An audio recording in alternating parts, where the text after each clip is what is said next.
И уже случаев столько в нашей жизни, особенно переживших 2 сезона вирусных инфекционных заболеваний, прямо до чудес. И много случаев, я в прошлом году ехала в поезде в Харьков, и зашла мама с девочкой, и девочка все время кашляла.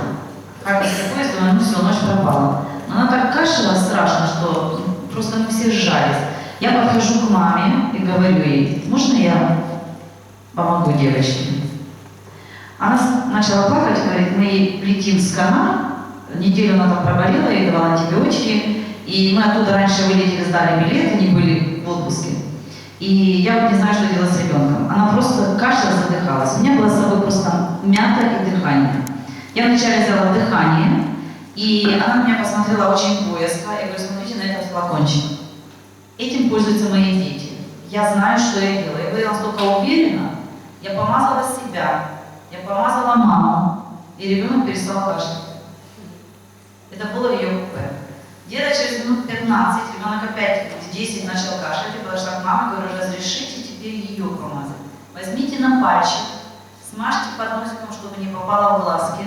Пожалуйста, промажьте ей точечки возле ушей и грудную клеточку. Помогите ребенку. Это смесь эфирных масел. Это природа.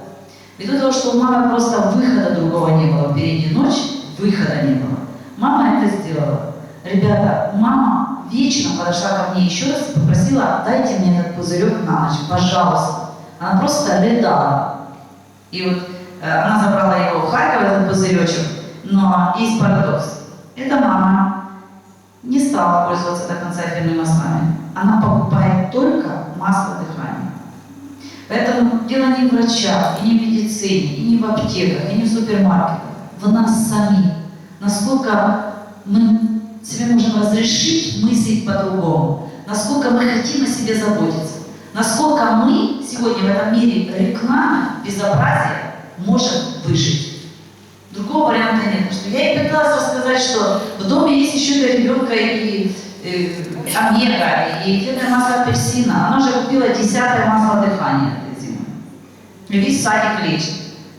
Я говорю: вы понимаете, скажите другим мамам. Она говорит: подумают, что я продаю. Сколько гордыни, тщеславия и тараканов в мозгах у людей.